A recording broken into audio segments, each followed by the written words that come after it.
What's up, everyone?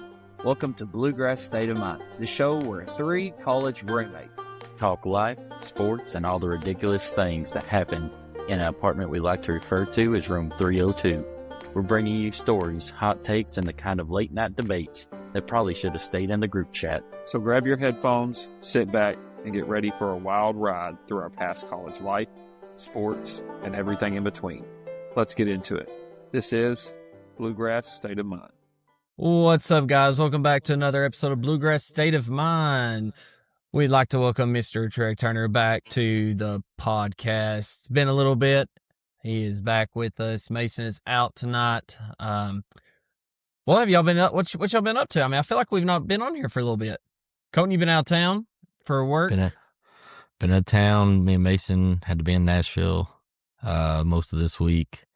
He got back and decided that after being gone, and he had men's league tonight, that it was in his best interest to not come home from men's league and immediately record. Yeah. So we are pushing through without him. Yeah, that's what we do. Treg, last day of school. It's golf summer 2026 now. I remember those. Well, days. we still got to finish it. We still got a softball season to see how far we can go. We start districts on Sunday, so okay. Well, good luck there. I didn't even realize you was coaching softball. I guess I don't know. yeah, I stepped back into an assistant role, and of course doing the assistant AD roles as well. So Yeah, I didn't know you were assistant softball coach. I knew you were assistant AD, so I thought you were just like. Wow. No, I jumped back into softball with Ashley Bartley and Rico Trickey. So Rippy Selvin? Oh yeah. My goodness. We are just honored that you are here. Yeah. Well, so last weekend, Claire surprised me. We went to Morgan Wallen, Ella Langley concert in Indianapolis. And let me tell you, they put on a show. I mean, I hadn't been to a concert in probably 6-7 years. I really enjoyed it. But I will tell you this, and then we'll get into the episode. The one thing that I told Claire, me and her both talked about this, and I don't know if I'm getting older. I don't know if it's just something that just really I pay attention to, but the amount of people that have their phones out in every single moment of just anything. Like, I sat back and I told Claire, I was like, there was a couple of people in front of us. I don't know if they ever put their phone down. Like, I took one picture and like I had a 15-second video. And like I was just like, me and Claire talked about it on the way home. And I got to thinking, that picture of Tiger Woods, everybody, like, I think it was Tiger Woods, and everybody got their phones up, and that one guy is just sitting there. Man, I just was like, what? It's just a different world. And Trey, I know I was right there with you, but you were with kids more than anybody, more than us now. I mean, it's just, I don't know. Would y'all not want to like enjoy it? Like I told Claire, I was like, let's just enjoy it. Imagine, they can't have it at the Masters, but imagine having your phone out, videoing Rory make that putt to win his first Masters, and not even seeing it live. You're seeing it through your lens or something. I know some people hold it up and they're actually watching it, videoing it, but still, like, you're still distracted from the moment. Like, I don't know. I just thought it was kind of sad. Like I was just sitting there and I was like, man, everybody here, as much money as you paid for this, like. Oh, I agree. We went to the Luke Combs concert like 3 years ago, and Karen's sister came. And originally they didn't start out sitting where we did, but when she got over there, and she's, 4, 5, 6 years younger than I am, and every single song she videoed the whole thing and like had to get it on, and I was like, oh my goodness. I was like, how do we let them sit over here with us? Well, it's funny you say that about Wallen. I'm guilty of watching YouTube of like songs and stuff of that sort, like old concert stuff. But Ella Langley and Wallen with the Sand in My Boots. Oh man, so good. Yeah, I mean, they put on a show. I mean, that dude performed, I think it's 28 songs. We were there for like 2 hours just on his set alone. So it was a real fun time. So that's what I've been up to. All right, well, let's get into tonight's episode. Got a fun one for everybody. Going to talk about some new pickups, new additions for Kentucky. Kind of going to talk a little bit about the draft combine. Then we're going to hit a little bit of Kentucky Mount Rushmore. We got a couple different ways we're going to take that. We'll get into our new segment of BSM from the stands. Colton is going to lead us in that one tonight. Then we're going to do some rankings of Kentucky, most things ever.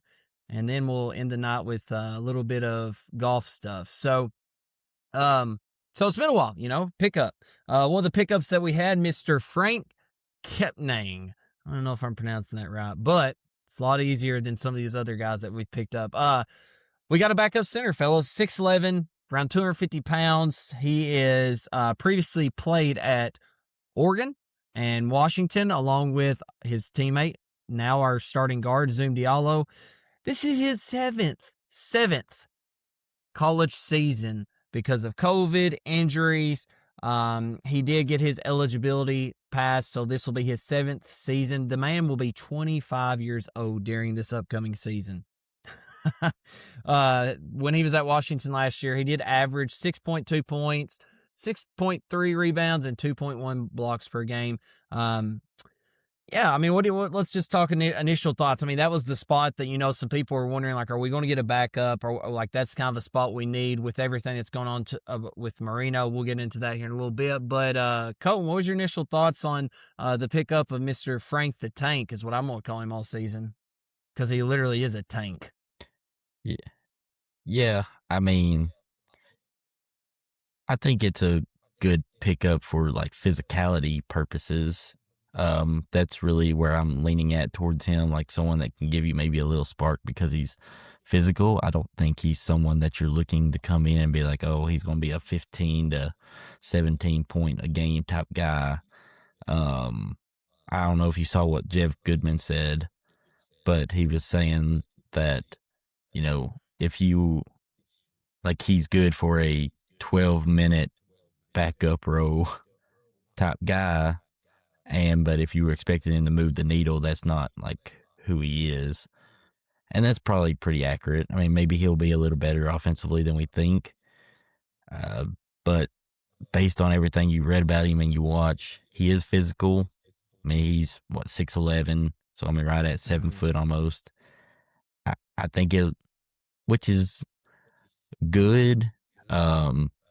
If I will say it's okay if Moreno develops more of an offensive game. If he develops more of an offensive game, then having that type of backup, perfectly fine. A guy just comes in for a few minutes, like we were fine with Lance Ware a few times. A guy that kind of come in physical and just kind of did that type of stuff, not offensive guy. But if Moreno does not develop, then you're still needing a big man that can kind of somewhat score, because I feel like we'd be lacking that. Yeah, and I think, Trey, when you get to look at this pickup itself, I think there's two things really you look at. Is one, is he going to be healthy? He's been out. This is his 7th season for a reason.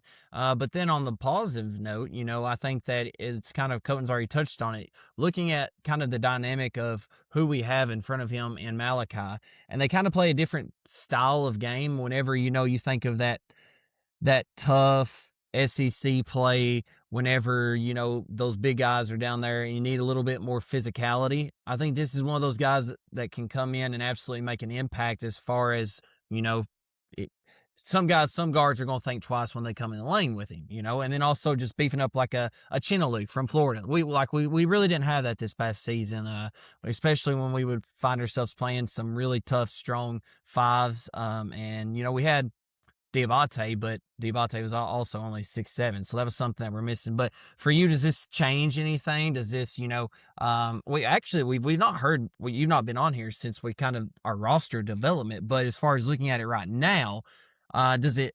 I mean, obviously, I don't know that it makes us a top 25 team adding this guy in, but I mean, it may help the case as far as depth goes. But where are you at with Mr. Frank the Tank? Well, I think he actually checks quite a few boxes for us.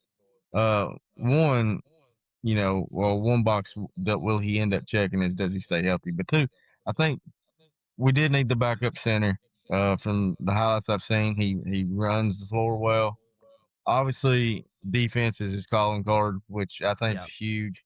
But I think something inexperience, obviously. But two things I don't think that a lot of people are saying. One is he played with Zoom, and I think that's a big deal when you got that playmaking guard that has some that is familiar with the guy that he could be running off the pick and roll with. Plus also as physical as he is, experienced as he is, even though he's missed 3 years because of injury. Mhm. If Malachi comes back, that that is a piece that Malachi's not one up against. I mean, it's Garrison was decent defensively, but not like this guy from what I've read and what I've seen. So I think that's something that goes unnoticed is this guy could really help develop Malachi even more if we get him back. So I like the pickup this late in the Yeah, I think process. and then that's the biggest thing too is like we're not going and chasing a starting center. Like that was the purpose. He's going to be a backup. He knows his role. And there's just not many in there. So yeah, it's a great piece for that backup center. Now let's get into the big if. And that's kind of what there's not a lot of talk going on with Kentucky basketball right now. But the biggest thing of all is the NBA draft combine. And we have the so-called guy that Mark Pope came out and said that we pretty much was our number one target, our number one priority in Mr. Malachi Marino. Malachi Marino also it was told that he took kind of a cut on pay to kind of give him a little bit of I guess a good gesture and be like, hey, yeah, this is for you all. I'm gonna take a little cut and let's help build this roster. But now he's found himself in a predicament. At one point, Malachi Marino was testing the NBA draft just to kind of see where he fit in the process, kind of, get that feedback, like what do I need to work on? What's going to make me elevate my game to the next, going into next season? But now he's had a pretty good draft combine. The New York Knicks have welcomed him and worked him out, had a workout with him, and he's moved up a little bit, finding himself in the later first round, but yeah, it's in a tough spot. So obviously, for those who don't know, they have until May 27th. And when I say they, plural, I'm also talking about Milan Momcilovic, who we'll get to in here in a second, the guy from Iowa State. But let's talk about Malachi Marino. Treg, I guess the biggest thing that I want to start with this is what would this mean for our roster and our program and Mark Pope if we find ourselves with the guy that we went after and put all our eggs in and said this is the top priority in this transfer portal, and he doesn't come back? Not that we're blaming him, but I mean, what does that look like for us moving into next season if he says, fellas, I'm going to the NBA? All right, so the short answer is I don't have any nails laying around, but you might as well put the nails in Pope's coffin if that happens. But I'll say this: I don't know what to trust anymore about what's put out about any of these players anymore, even the NBA combine, all this, It's because true. I think agents are pushing absolutely everything. And is it we just lost out on Stokes, and I know I've not been on here a while, but there's money. There's got to be money, you know, that we can up that offer to even to keep Moreno. And is that an angle that they're playing? Like, hey, he's getting pushed up to the end of the first round now.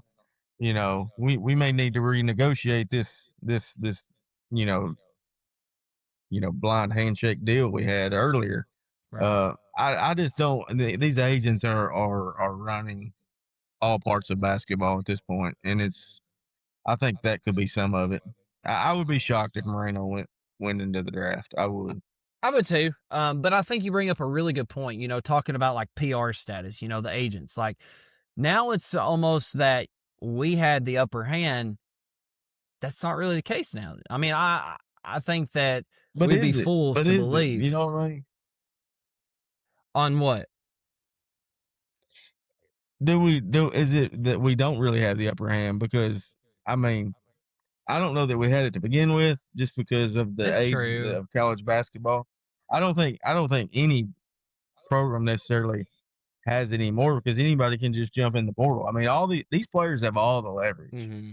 So they can these Yeah. agents and players can push any narrative they want to, So I don't know. I mean, Well, I guess I was coming at it that's from just the where I'm. perspective, like we had it, like we had like an agreement, and I'm sure his agent done some Jewing with them, and it's like, okay, this is what they're going to give us. My man's taking a pay cut. We're going to go to the draft, and we're going to get worked out, and we're going to like raise that stock up. And now, hey, we're going to renegotiate, like you said. So yeah, I mean, no, I think that there was a plan all along. And like, I mean, I would agree. They do have the upper hand. Colton, as far as Malachi It's not Moreno needs to fire his agent. Do what? No, and they wouldn't be doing their job. No. Yeah. Malachi Moreno's agent wouldn't be doing his job if he wasn't trying to get the most money that he can out of Malachi Moreno. So now shifting gears a little bit, and I mean, like Colton, if you had to give a percent on what you truly think that Malachi Moreno, what percentage do you think that he does return? Originally I would have said like 85 that he returned, but now, I got to thinking, I was like, man, how is this how is this draft going up? Like, how is this stock going up? Like, because like I think Moreno's definitely got potential, but in a year where it's a pretty good draft, how do you like kind of look at Moreno and be like, yep, we're going to waste a first round pick on him? But then I got to thinking, especially the Knicks. But then I got to do my research, and Mitchell Robinson's contract is up this year. He becomes an unrestricted free agent. And when you look at what Mitchell Robinson does for the Knicks, he's a 15-minute a game, come in and supposed to get 6 points, 6 rebounds, 2 blocks type guy. He'll have a few games where he's decent, but like now with some development, Moreno probably could do that, even in his first year. I mean, being 7 foot, like he could very well get 15 minutes a game. So, I mean, I could see why the Knicks are all of a sudden looking at that, because when you get down to that point, how many 7-footers with potential are there in the draft? There's a lot of really good, star freshmen. But you think he can do that next year? I think he could do what Mitchell Robinson does now. I mean, when you look at his stats, when you look at Robinson's stats, I mean, 7 foot. Robinson's way more athletic than what I think he is too, but in an NBA world where the second string is going up against the second string half the time, and he's a 7-footer at the end of the day, regardless. And he is. Yeah, but have you seen him in a high pick and roll against college players? Could you imagine him in a high pick and roll against Steph Curry? Yeah, I can't. But I also see 140 points dropped every game. So, like my thought is, oh, they're not going to draft Moreno because of his defense. Like, yeah, I'm just saying, I can see why they're looking at him now. Well, and it's not as easy, if you put yourself in Malachi Moreno's shoes.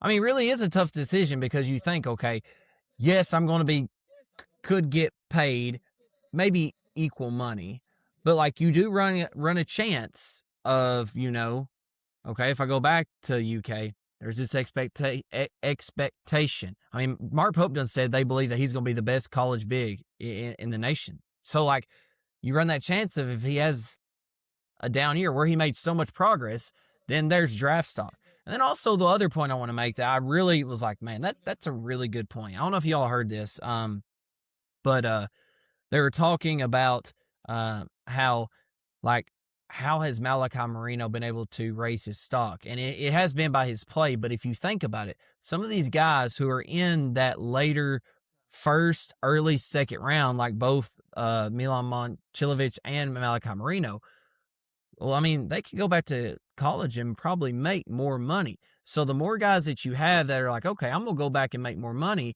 then who's filling those spots? Like that's how like they're dropping. So like if Malachi is one of the guys that at the last was like, okay, I maybe want to stay, and these other guys already commit and say, oh, I'm going back to college. Well, then there's 3 or 4 spots back down that Malachi Moreno can go down in the draft. Just, I thought that was an interesting take. But regardless, very important. So now let's get into the other guy.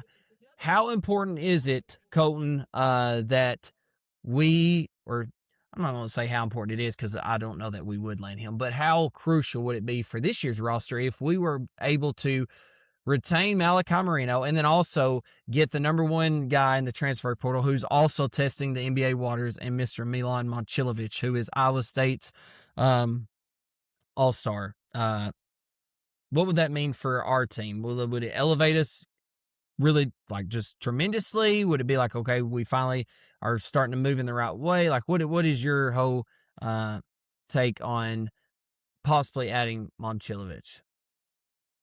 Well, I think it's your only chance of getting into the top 25. Preseason anyhow. I do think that he would move the needle enough to be a top 25 team. I don't know that it would be above. I don't know that it'd be top 20, but I don't think we're currently top 25 with the team we have. And he would probably start you out that he would probably get you into the preseason top 25. Now, I think it's massive if you get him.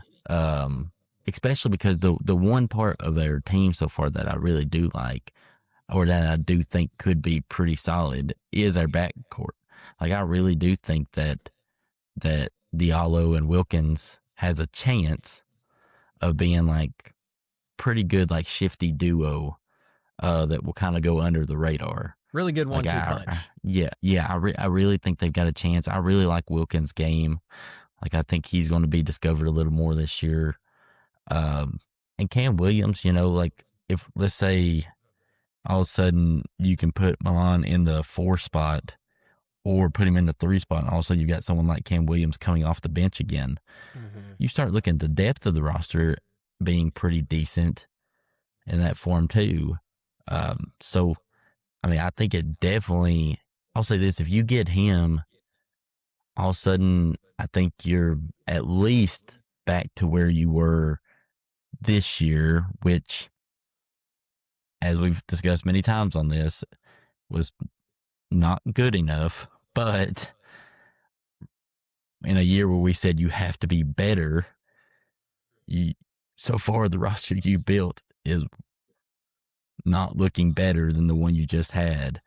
And I think he at least probably gets you to close to the roster that you at least just had, with the capability of maybe getting to like a Sweet 16 or so. So I think he's very important. Trey, it's a very interesting thing with Momcilovic, because I think that, I don't want us to downplay the roster that we have as far as those guys who would fit in that role. When you're talking about the Cam and you're talking about can y'all hear me still? Okay. Yes. When you're talking about Cam, you're talking about Braden Hawthorne. I think that it's a little weird dynamic just because there's this unknown. I mean, we only got to see Cam Williams whenever he was finally getting into Cam Williams, and then he gets hurt. And then Braden Hawthorne, we haven't seen him. I mean, he was redshirt. But what we do know is that Momcilovic is a really good player. I mean, he averaged right at 17 points last year for a really good Iowa State team. So when thinking about that, do you think Kentucky can actually land him? Because have you seen the reports that came out today on the field of 68 by any chance? Yeah, and I mean, Goodman, he posted that he thought it was, if he comes back, it's between Louisville and St. John's. Yeah. So, of course, our fan base went nuts if you read any of the comments. So, I didn't read the comments. I think it's two things. Anytime you can add a 50% 3-point shooter to your team at any level, that's a pretty doggone good get. I mean, and we're missing shooters too. That is the shooter. That's the shooter in all of college basketball. So if you can add that, my goodness. But two, and just as important for our fan base is, I've come on here and I've talked to you guys about narratives. Man, getting that guy would change the narrative completely with our fan base, because that is a dude. Just as I get Stokes is probably, he could be the number 1 pick, next year, but Momcilovic for a college basketball player is a dude. I mean, that Right. guy is a game changer just because how he can shoot. And you see the fan bases, they're salivating, just wanting to A get star. some dude in some recruiting battle. And right now, if that guy comes back, that is the alpha number one. And if Pope can land him, that can change the narrative for him. So Well, then let me that's follow that up with asking you this then. What's going to happen if he does come back and he goes to, first of all, I don't even know how in the world Louisville has this money that they keep coming by. I mean, Papa John must be doing wonders up there in Louisville. Where is this coming from? St. John's, I get, they still haven't filled out their entire roster. They don't have a football school. I get that. But what would it mean if, we've talked about all these guys, the Rob Wright. We talked about the Tyrone Stokes. Now all of a sudden it switched gears to Momchilovich, and we don't get him. What would that? I mean, would it amp it up even more? And then we're all back on the train, like, come on, Pope, I got to get somebody, or like, what would that do for the narrative though? You say switch the narrative. Well, what would it do if we don't land him and he goes to a Louisville or a St. John's? so. If I'm going to answer it, okay. So Y'all both can answer. both of you have trucks, right?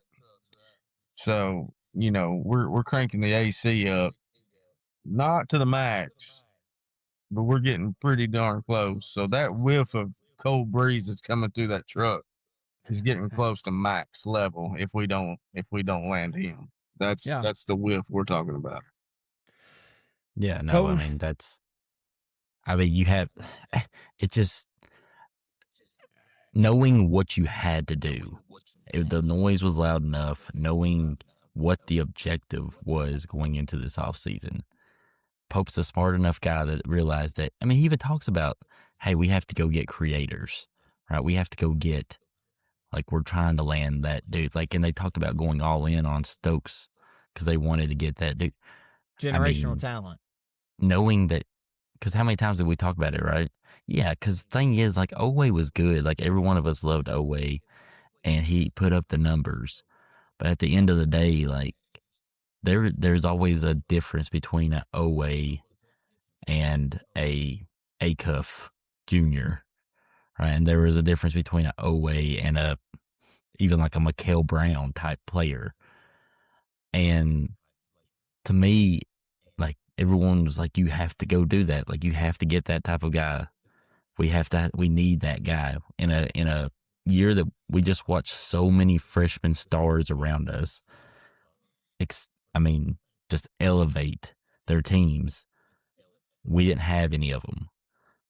And that's fine if you'll go get a Yaxel Lindenberg or whatever his name is, who helped lead a national championship team from the portal, but you don't go get that guy either. So if you don't get a top portal transfer, you don't get any freshman.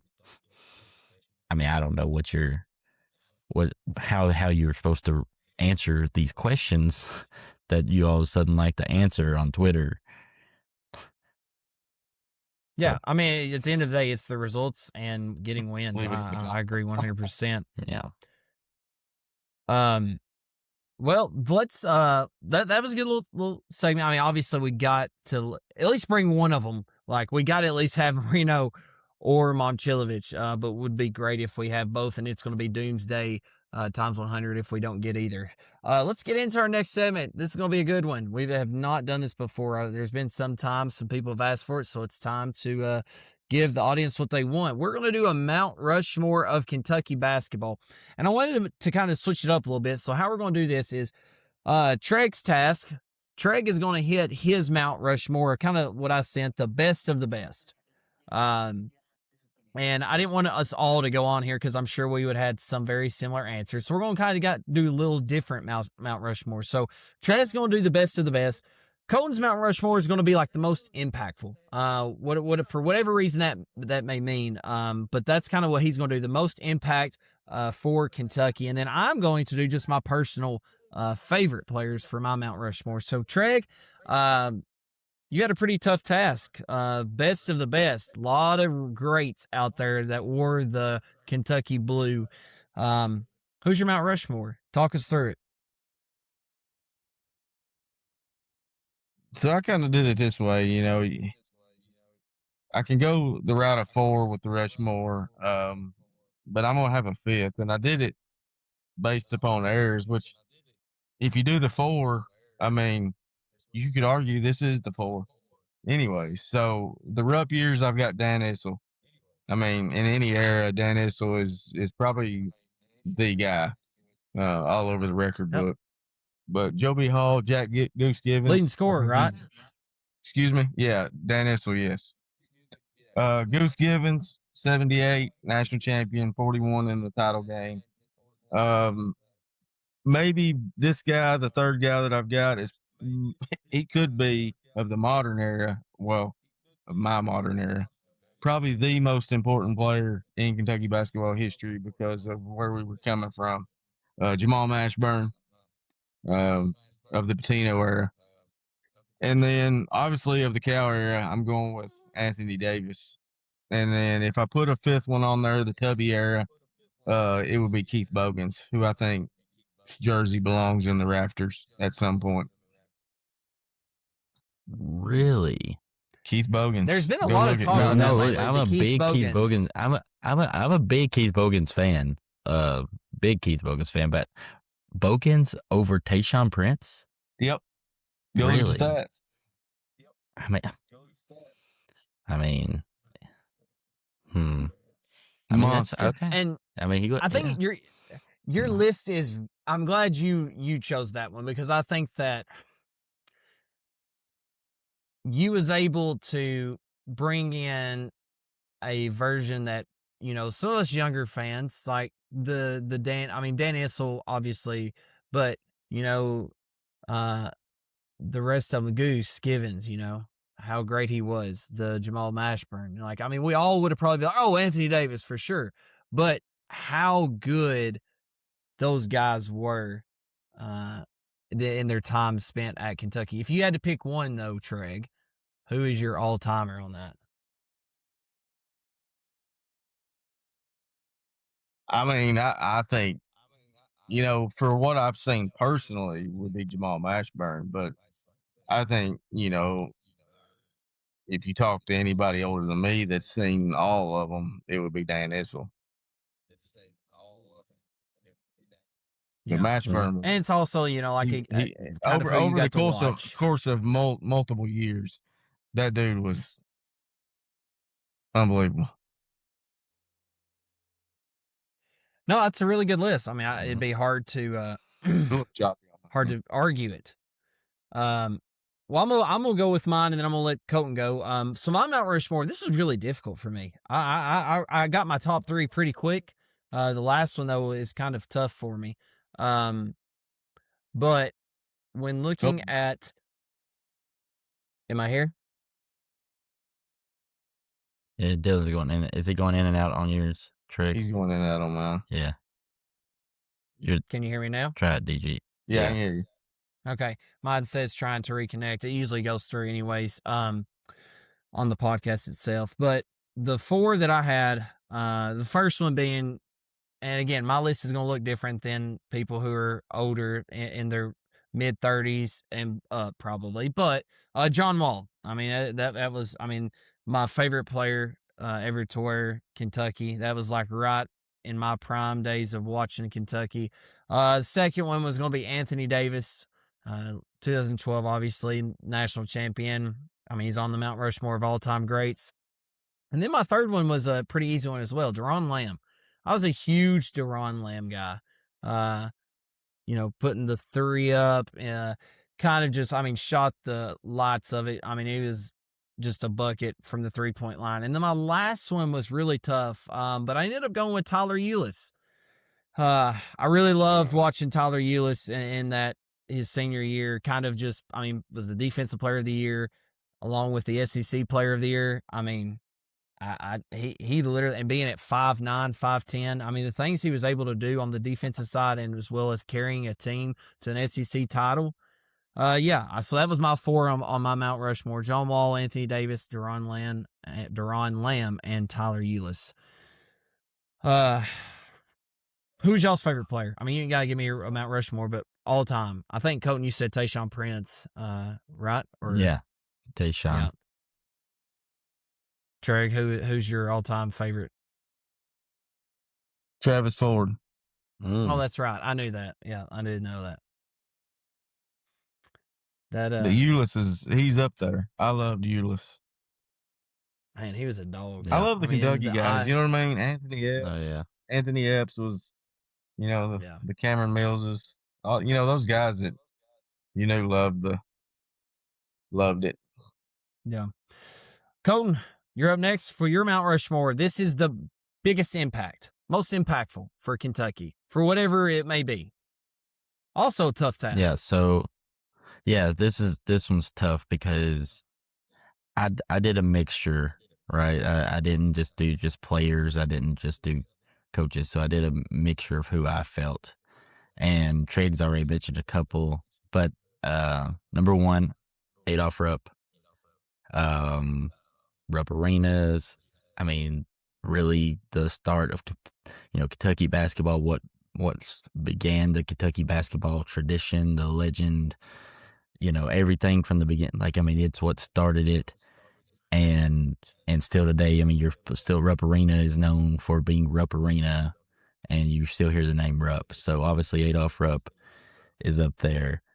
To me, I was also going to say Jamal Bashburn because of coming off of the, you had sustained success. Even Joe B took over and he got him a championship, but then you had your first really hiccup in the road came with Eddie Sutton and the probation error, and to come off of that, as Treg said, in the Patino, and Mashburn and those teams and those years be able to play the way they did kind of got Kentucky back to where it was before all that. And so I gave a lot of credit to him. My next one is going to be John Wall, because of you went through a stretch of having generational guards and the one and done type guy, and John Wall was really the start of that.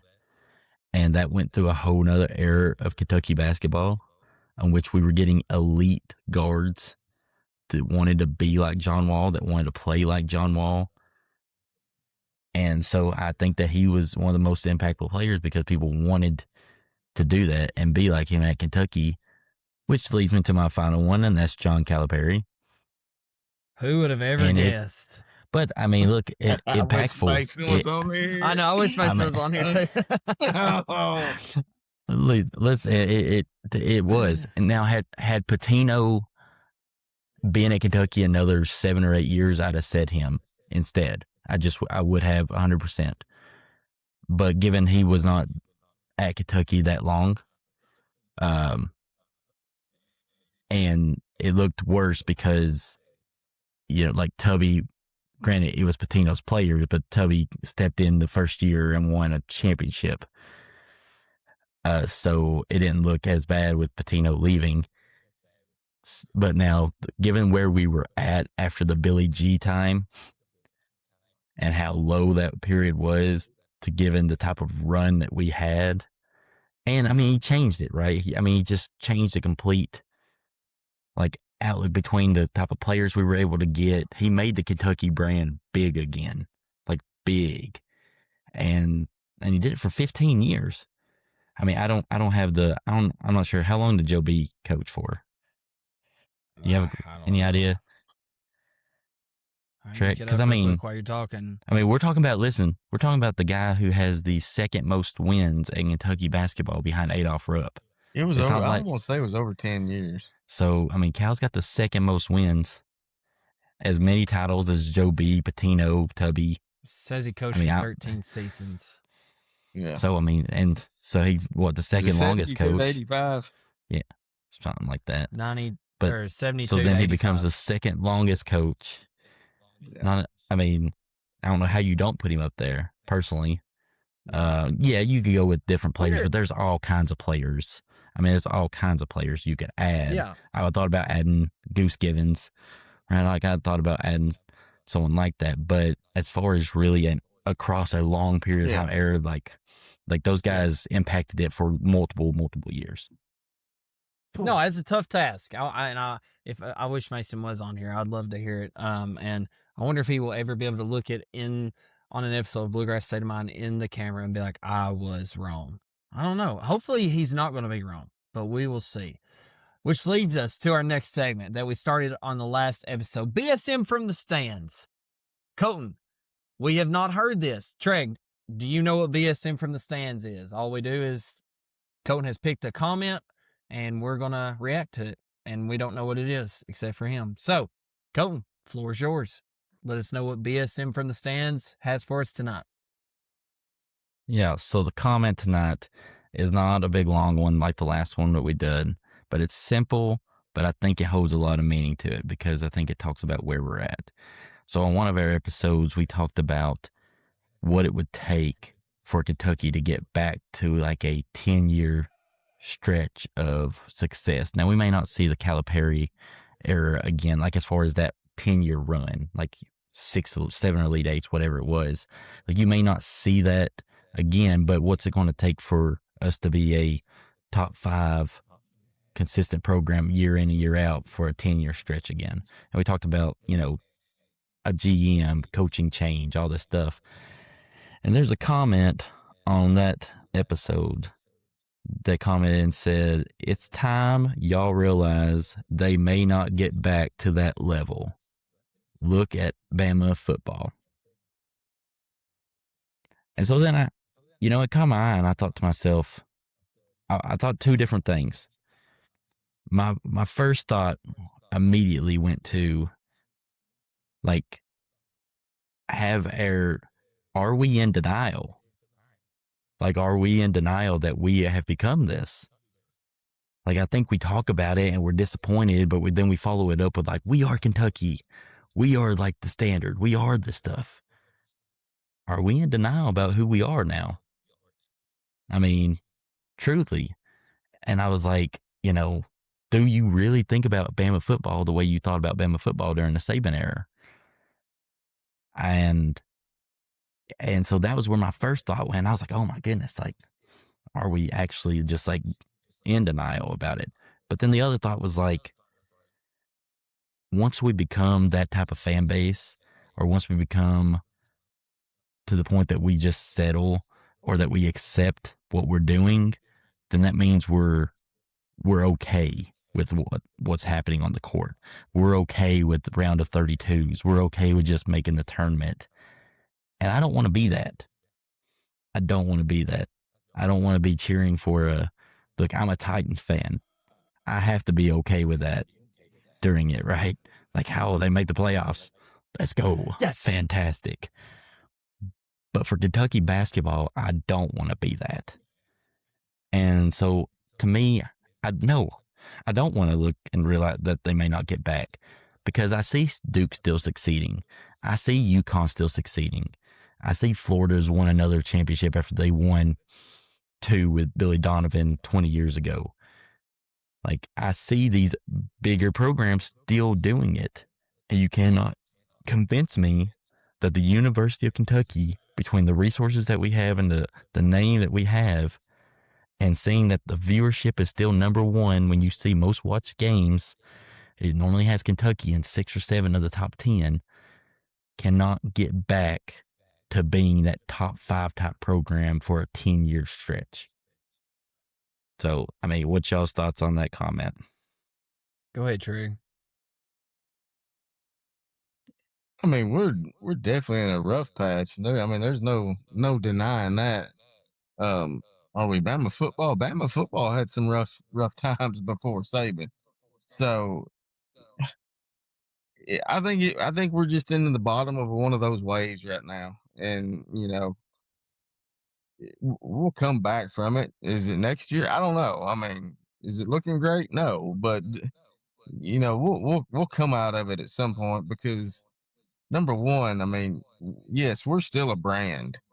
I mean, we're still a brand. We'll figure it out. You got to get the right coach, and to get it going in the system that we're playing in. And right now we're just not getting it done. And not, I think me and you beat the dead horse for a little while longer than the others, right, Colton? But I mean, I hope we're wrong. And at the end of the day, so But, you know, I'm still hoping Pope finds a way, because if he does, it's still going to be a good story. But to answer the question, I just think we're in the bottom of that wave right now, or we're still cresting towards the bottom of that wave. We may not even hit rock bottom yet, as bad as that sounds. So, um, I still think we're going to find a way for our program to get back to the top. It's just, sometimes you have to go through the through the rain before you can see the sunshine. Yeah. No, I agree. Dylan, maybe pros. You there, DG? No, I'm here. Yeah, I'm here. Okay, but yeah. So I mean, no, I like that answer, Trey, because I mean, I think you're right. Like, I think it's just one of those things where even air. I mean, we talk about it being so down, but like, let's be honest. Like, even like I know we got beat first round a couple years, but like we were a 2 seed and a 3 seed. Like, it wasn't like we just snuck into the tournament. Like, we were still like a top program even in those years we just lost. And I mean, in Pope's first 2 years, we made it to the Sweet 16 and we won a tournament game. So let's hope that that's rock bottom, right? Let's hope that that's the worst that we're at. Well, I've got a buddy I got a friend. He's a huge Florida fan. So it's been rough on me the past 2 years, even though we beat them. Oh yeah, 2 years ago. But I like to get after him. He's been getting after me since we've had Pope. But he calls us Blue Indiana. We're not even close not even close to being No. Indiana yet. So once again, Yeah.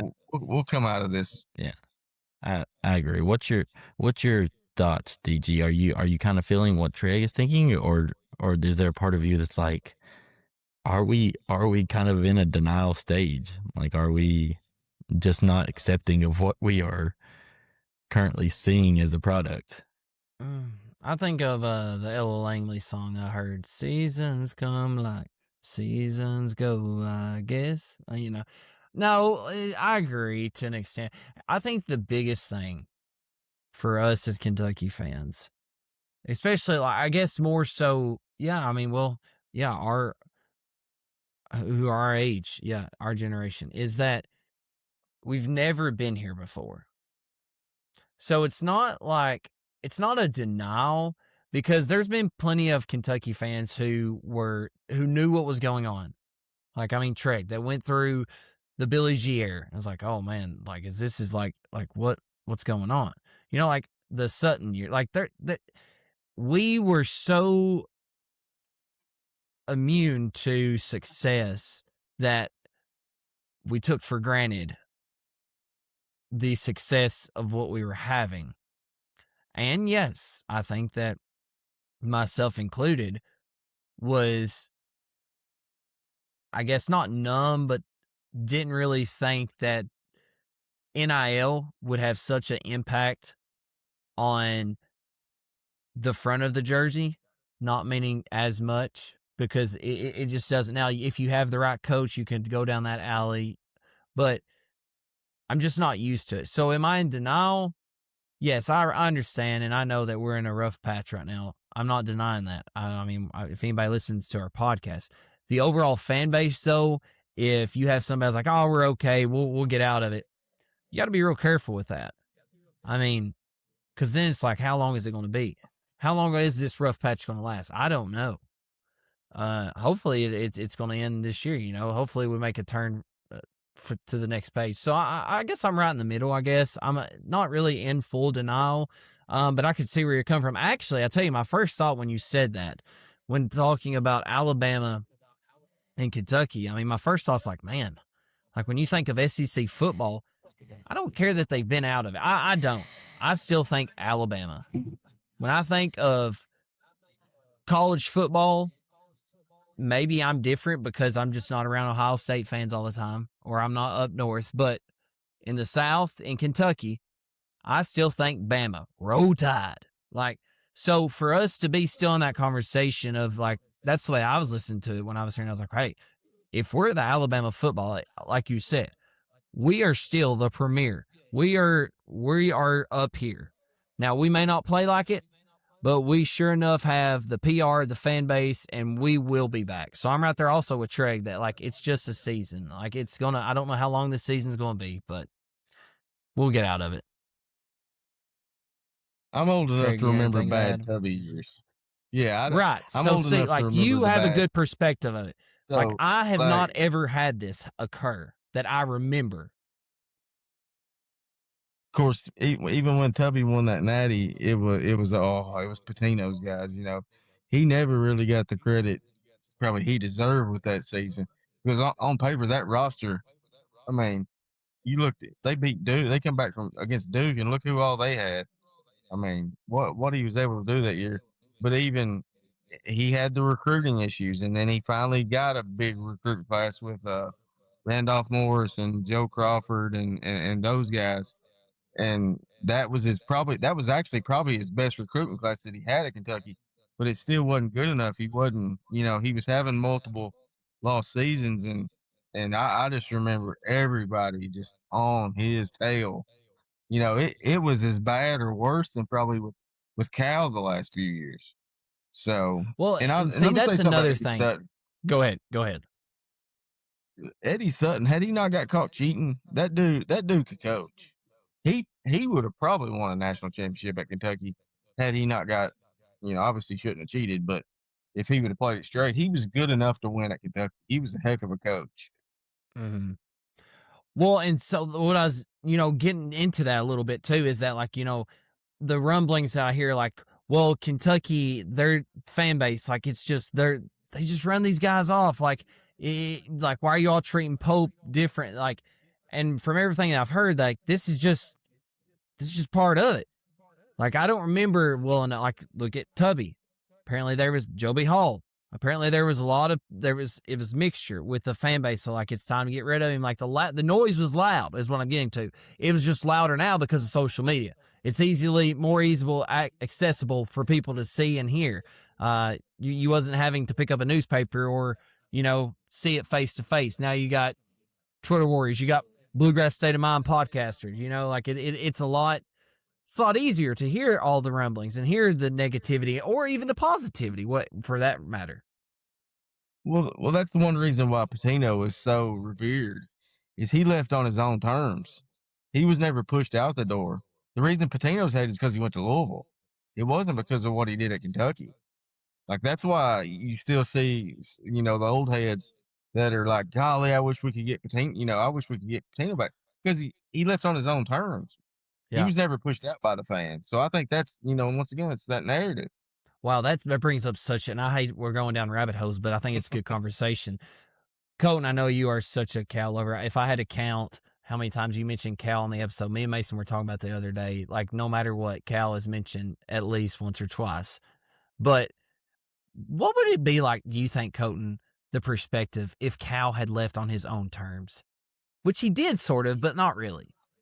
Like, like in the, like, do you think that it, like, when Trey just said that, I was like, wow, I've never thought about that. Like, what Cal would be viewed at, like, if he just left on his own terms. I don't know, because here's the thing, the reports that, I'll say this, if he'd have left for the NBA, I don't think it would have been that big a deal. Yes. If he'd have left for UCLA, that would have, he'd probably been more hated than what he is now. Agree 100%. I would have probably had a big vendetta against him, because at that time, 100%, because he wasn't really getting the last 2 years. When he was talking to UCLA, like, he was essentially, he had just come off like an Elite Eight run, like the year before or something like that. Like, it wasn't he was like doing it for money. He was leveraged. But there's a difference between leaving for another college program and for sure. But if he'd have went to the NBA when those rumblings happened, they talked about him coaching the Knicks or even the Lakers at one point. Like, if that would have happened, I mean, he would be Patino unless he would back really 100%. Yeah, I mean, it's the same thing. That's a good discussion we can have. Let's get into our next segment. We're just going to do some most Kentucky things ever, and I'll start it out. I heard one of KSR's segments the other day. They done I thought it was one of their better segments.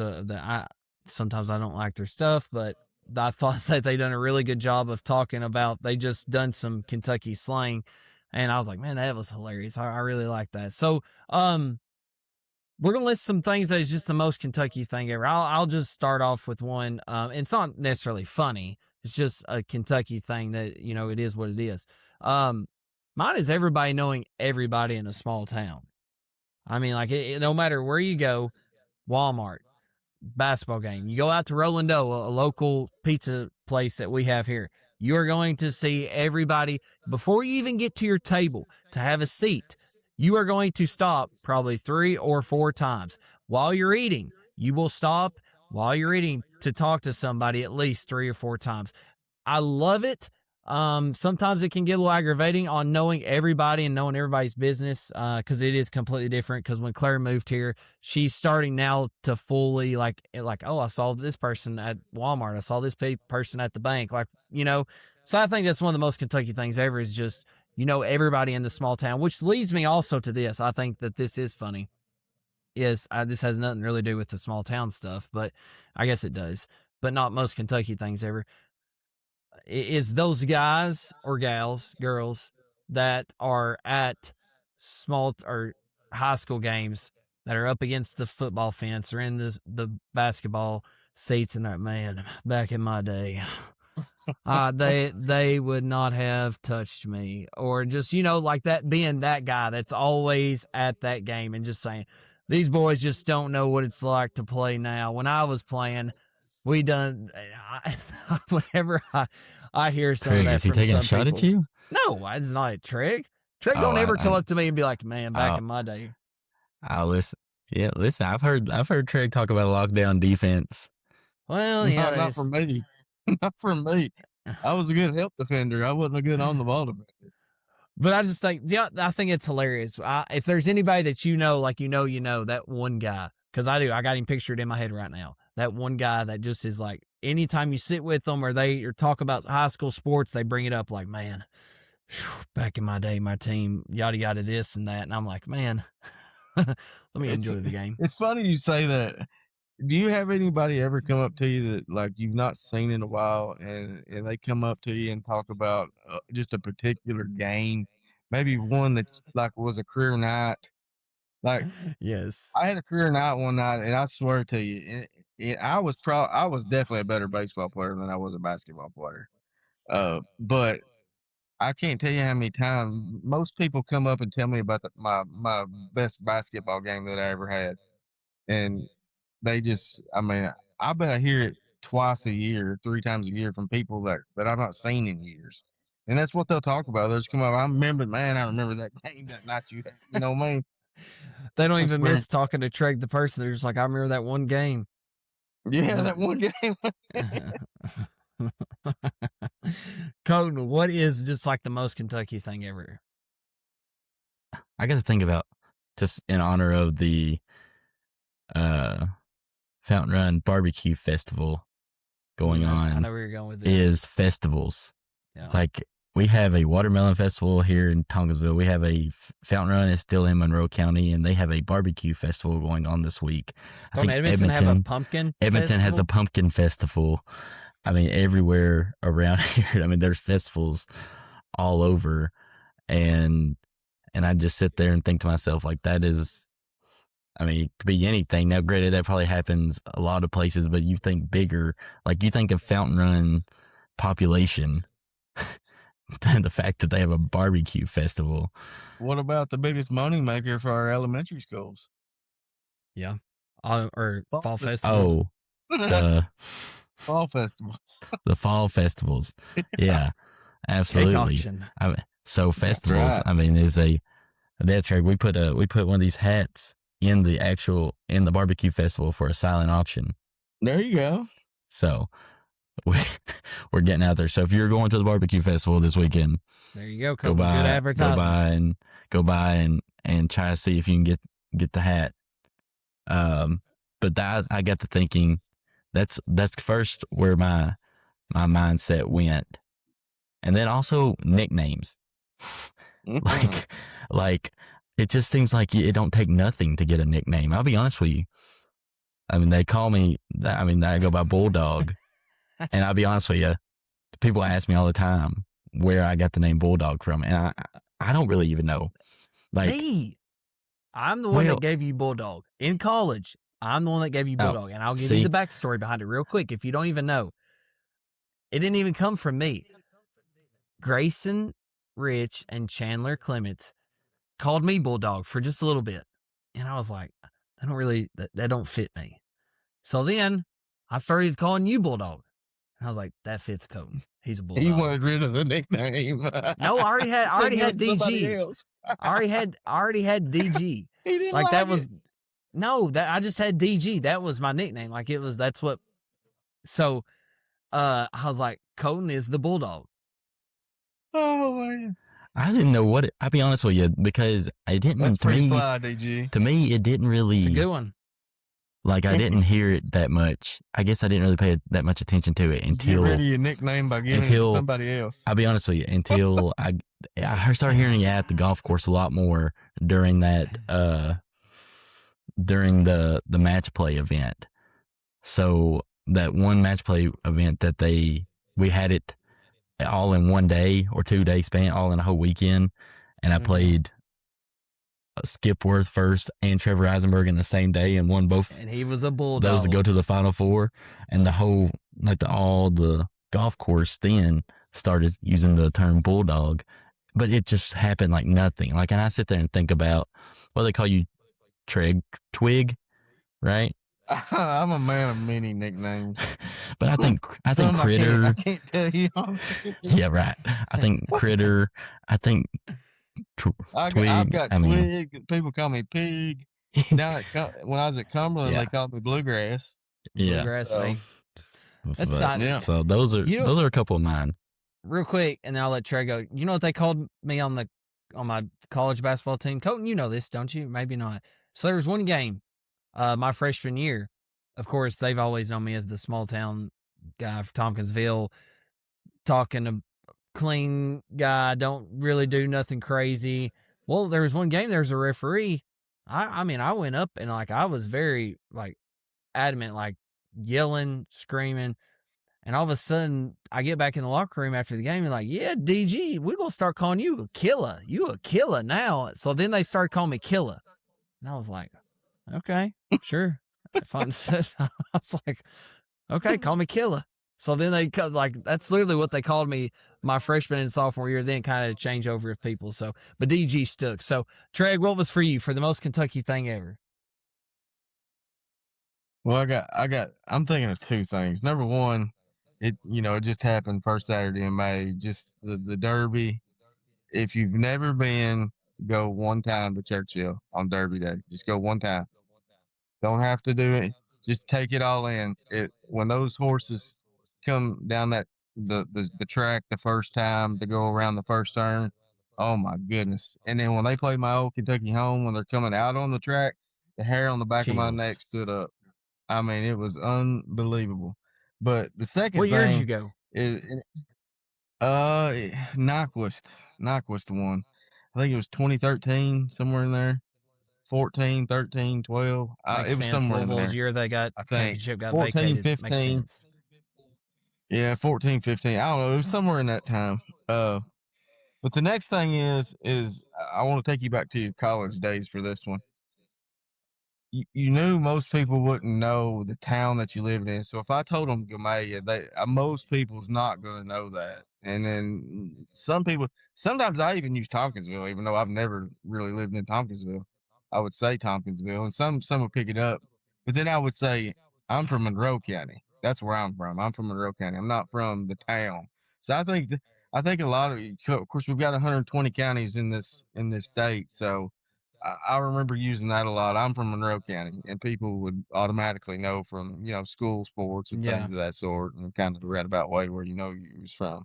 That's a good one, because a lot of times that I've been out, I said Monroe too, like Monroe, and they'd be like, it's funny how you guys use counties instead of cities. And I was like, yeah, if I say Tompkinsville, y'all gonna say no. The first thing is, I know Hopkinsville. Yeah. I know how. Yes, I know. I've heard that plenty of times. With a T. It's Tompkinsville with a T. Or I thought you were going to go down the the track have been like, I'm about 45 minutes south of Bowling Green. About most people are about going to 50 say if minutes. they're from Glasgow, they're Yeah. going to know Glasgow. Yeah, But if you I say use Bowling Green or Glasgow all something the like that's the time. only way to. Yeah. So I got one more for you real quick before we go on. I wrote this down since y'all gave two. I'm gonna give my next one. Gas station breakfast. I feel like that is just a Kentucky small town thing. Like, I mean, how often do you think of just gas station breakfast whenever you're on the way to golf course? I do. I'm like, okay, that sounds good, or something quick, I don't know. I just was like, man, that's a good one. I mean, we can name all kinds, but I like the nicknames. Good job, Bulldog. That was perfect. All right, so now let's get into our last thing. We're coming up on we're already a little past an hour, but we can do this. I think this would be hilarious. So I had watched a video. We'll see how this goes. I watched a video that popped up, and I was like, wow, that is so funny. We're going to try it on here and see how it goes, because I just want to see what y'all think y'all could do. So what we're going to do here is I'm going to name 10 golfers, and they are going to blind rank them. Trey and Colton are going to blind rank them together based on if they could beat this golfer up. Like, one being like, I don't want to mess with this guy. He is going to be the toughest guy to beat up. 10 being like, man, this guy, we knocking him out in the first round. So y'all are going to work together on this. Completely different than what I thought you was going to do with this. I thought I'm ranking 10. I've done picked 10 out that I know I can kick her. I didn't know it was the blind ranking. Dang, Bo Hostler, I was tearing him up. Bo Hostler. Oh man, that's hilarious. Well, I got 10 for you. You're gonna blind rank together. First one, here we go. Right off the jump, and I'll keep the list for you, Mr. Rombo himself, John Rahm. Ooh, right. Yeah, are we going with one that we could whip? No, 10. One being like the toughest guy. 10 being like you could whip him. Oh man, I think he's got to be low. I think he's got to be like top 3. Right? Yeah, he's got to be top 3, right? Yeah. I mean, he's like 6'4". He's got a temper, and Spaniards. Yeah.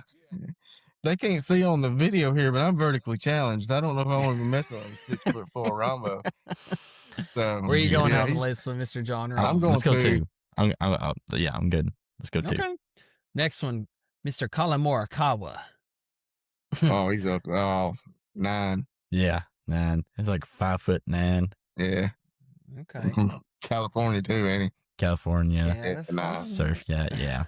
I mean, he swung a practice swing, hurt his back. Mr. Cam Young's coming up next. And screwed us out of one and done too. Who? Cam Young? Cam Young. Oh man, no. That's a New Yorker that's built. Yeah, what do you like 4? No, I think he's higher. 3? No, I'm thinking I don't want no part of him. You don't want no part of him? No, I don't want no part of him. I'm trying to think who would be the worst. Like, who's the most muscled guy on tour? Like, probably Koepka. There's a variety. Koepka. I've got a variety of guys on here. I feel like Koepka's like a random frat guy fight. Let's just go ahead and put him at 10 so we can say we got a little room for. You saying 1? Put him at 1? No, 10 we can't whip. No, 1. Like, no, 1. You're we doing put Rahm at 2. Oh, so Morikawa was 9. 9. Yes. Yes. Okay. Yeah. Cam Young 1. I don't want to part of Cam Young. Okay. Okay. All right. That's fair. Next one, Patrick Cantley. Oh, 10.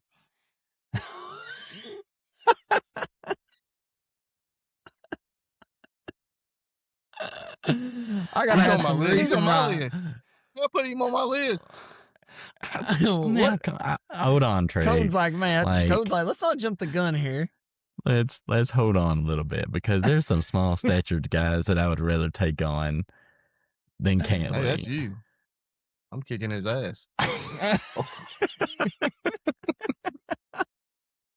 My bad. Oh man, go on. So what do y'all do with Patrick Cantley? Where are we putting him?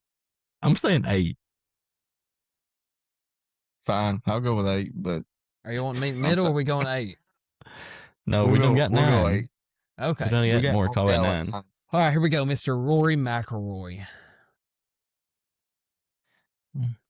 pretty fit, but he's small. Let's put him at 6? 5. 5. I'm going Yeah, let's 5. put him at 5. Okay. All right. Guy Next got one. the Irish. Coming up next, Mr. Sepp Straka. He's He's a big dude. Big dude. He reminds me of Tyson Fury. Yeah, 3 or 4. Yeah, let's go 3. I mean, he'd be tough to get. That. He'd be tough. He'd just probably take hit after hit, never go down. Too, ain't he? Yeah. All right, next one, Mr. Matthew Fitzpatrick. That's 10. That's 10 or 10. 10. 10 or 7. See, this has turned out really good. So far, let's go back. You got John Rahm at 2, Colin Morikawa at 9, Cam Young at 1, Patrick Cantley at 8, Rory Mac. I feel like you don't trust us on Cam Young there. You think you whipping Cam Young? No, I think Cam Young is one of those. Are you talking to me or Colton? I think Cam Young's a good pick. I would put him in top 3.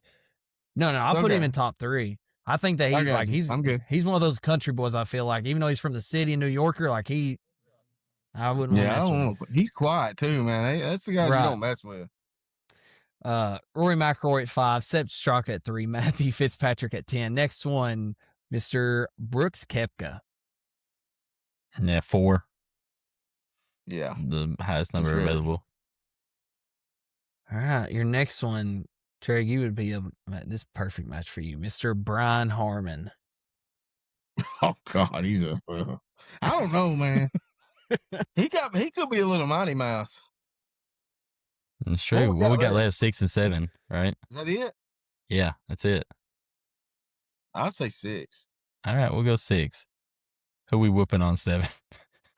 Number 7 is number 7 is Mr. Tony Finau.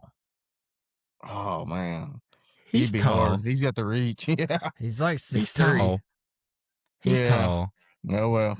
I think your list is pretty good though. I think he's a little tenderhearted. He's a little tenderhearted. He may go down. I'll go backwards. So at 10, you had Matt Fitzpatrick. Number 9, Colin Morikawa. Number 8, Patrick Cantley. Number 7, Tony Finau. I feel like Tony Finau, that's a tough 7. Number 6, Brian Harman.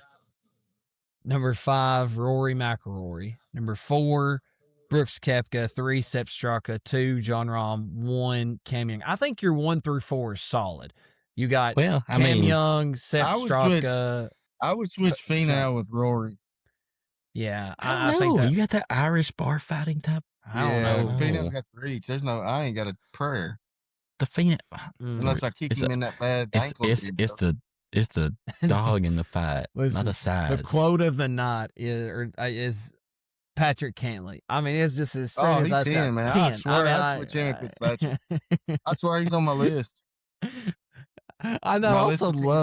I love that Trey made his own list of 10 guys that he could whoop. I thought that was the assignment. He said, "I've had this list before you asked." I had 2 gloves on there, Aaron Wright. If the listeners are still listening, they're just gonna want to keep listening. Please tell us your 10 names. Like, you don't have to go in depth, but just tell us the 10 guys on tour. In no particular order. If you had them in order, I want them in order. Who did you have? Well, I just kind of wrote them. So, Bo Hostler, I'm taking that visor out. Okay. Joe Highsmith, he's lanky, bucket hat. No chance. Garrett Hugo, I could get that. His hair. Garrett.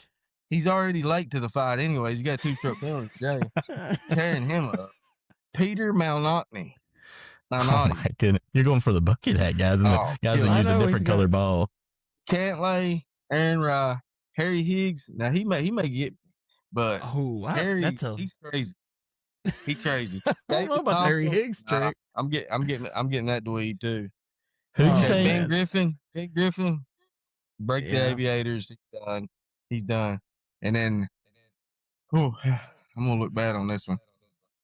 Sue Darshan Yelamaraju. Take him out. I don't even know who this guy is. Yelly, yeah. Oh, man. He's done. So funny. Trey had already created his whole list. Trey's been looking at their profile pictures, how much they weigh, everything, the reach. I didn't go that far. I just went to the CJ Cup and see who the field was. Saw the pictures. Oh man, that's so class. See, this was a good segment. Colton, I want to hit on yours too. Kind of transition. This will be the last time we talk about what you was going to get into, which talking about golf. It's not beating these guys up. We're done with that. But get into what you was going to talk about just a little bit, because I think that is really interesting, and it's kind of bite us in the butt a little bit because he actually played good. But go ahead. Yeah. So the PGA Championship, second major of the season, kicked off yesterday. This will be releasing tomorrow, so it kicked off yesterday, and just to recap, Scotty's up there tied. It's a good tournament so far, low scoring. A lot of guys compacted on the leaderboard, but you also had some bad performances from Bryson, Rory, a couple guys like that. But anyhow, the PGA the last couple years, outside of some of the major, like the winner stories and Scotty going to jail, some of the other story that headlines of the PGA was from Michael Block, right? Everyone remembers Michael Block being this PGA professional that got in and made a run at it and made the cut, got paired with Rory on Sunday and hit a hole-in-one, right? And that shot has lived on for the last, I guess it's probably been, 4 years now? It's pretty close to that, 4 or 5 years. And it got played over again, like right after that tournament. He got an automatic exemption into like the next tournament. And they got a couple more automatic exemptions that year. I mean, has done nothing since.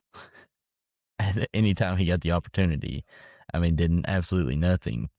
But the story, like, he was a hero. Everyone was like, "Oh my goodness, this PGA guy! Like, I might can do that if he let me qualify for the PGA, and I could be like Michael Block and become this hero, getting on a podcast, I mean, everything, right?" And then the next thing you know, this week, all of a sudden, and you start to see more online how like people were like anti Michael Block. They were like, he was getting boos out there on the practice rounds. I mean, there's people, and I don't know whether it was, he did some interviews that he kind of came off a little arrogant, especially for a guy that was, he made that little one run, but he hadn't done anything else. But I just got to thinking about it, like how quickly things turned.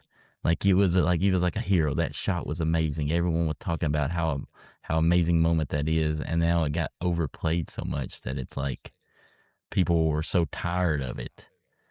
And so it got me thinking about other moments. Like, what can you think of a moment when it first happened, you're like, wow, that's awesome, but then now it got so overplayed, or something that it's just become so annoying? I mean, yeah, that's where my first mindset went, but obviously we're so biased because we can't stand it and it's against us. But still, I mean, for me, my first one went to the Wofford shot. That one got on my for Indiana, because the fact that we won the national championship that year and they play it Wofford like they were for the winners. win. I mean, stop. Like, but I think about those type of things that get so overplayed. And do y'all have any of those? Like, do y'all have anything that just like maybe when it first happened, y'all were like, "Oh man, that's pretty," but then it's like, "Oh, here's that video." It could even be like a commercial. I mean, you think about, well, look, we're in politics season. How many times you getting on TV and seeing a political commercial, right? And you can close your eyes and know exactly what's being said. Yeah. So, do y'all have any of those? I don't really have this is kind of, I guess, I don't know, this is where my mind goes to. I don't really know if this is one, but I don't think this is with Trey, because he didn't grow up with us in our generation. But do you remember whenever, like in high school, Colton, I don't know if you, but like it was just a huge thing. Sperry's and Nike Elite socks. Do you know, like, when like that was like a huge thing, and like Like it not was like, together. well, yeah, a lot of guys would wear them together. I was like, Whoa, I don't whoa, know, whoa, whoa. I know, That's no, I'm I never had serious, the combination I still got a of pair of Sperry's, but I never wore socks with them. I never wore right? But that's elite what I'm socks. saying. I know, but I'm saying it started out as just the Sperry's. Then it was also just Nike Elite socks. Then it kind of came together as a combo. I remember it. I was like, what in the world is going on? And at first it was like so new, everybody was doing it, kind of like Michael Block. I was like, oh, this is pretty cool. And then it's kind of like, what in the world this? And then it just faded away. I don't know if that's a good example or not. That's where my mind goes though, of something that's like just was like a big thing at the time. And you look back and it was just kind of fake. But before Trey goes, I do want to add to the Michael Block thing. I do want to say that I think a lot of that reason why that it comes from that, Colton, is because I think it's just not genuine. I really don't. Like, even if you watch that interview, whenever he was playing with McIlroy and they were like, you know who you're going to be paired up with tomorrow? And they said Rory McIlroy, and he was like, you serious?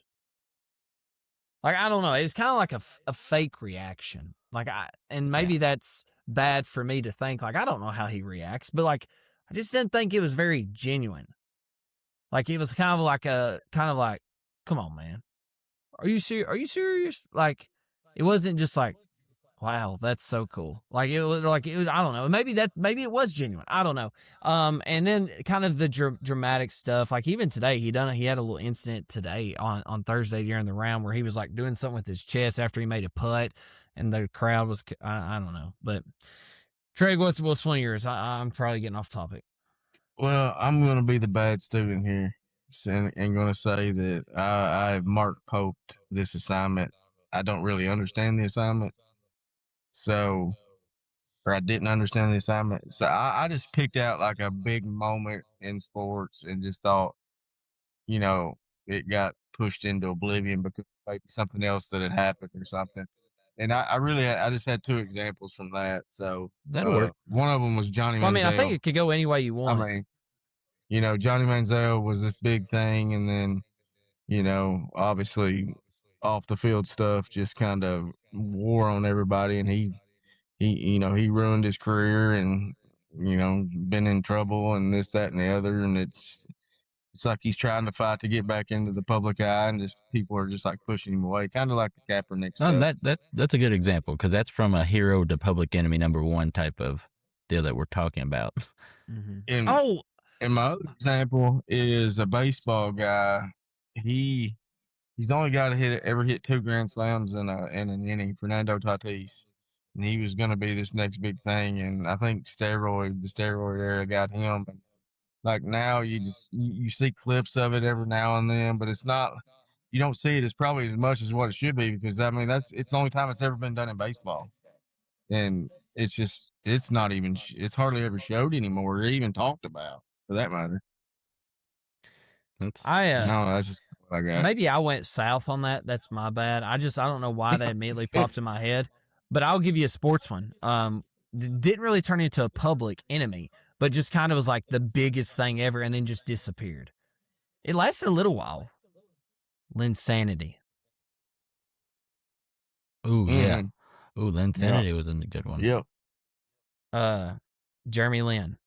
New York Knicks. Then he went, like, that was his biggest time. Then he went to the Lakers and kind of like, there's a video of him like waving off Kobe Bryant to take the last second shot. And then kind of, which I guess that would give you public enemy number one if you're waving off Kobe Bryant at the Lakers. But no, it is very interesting.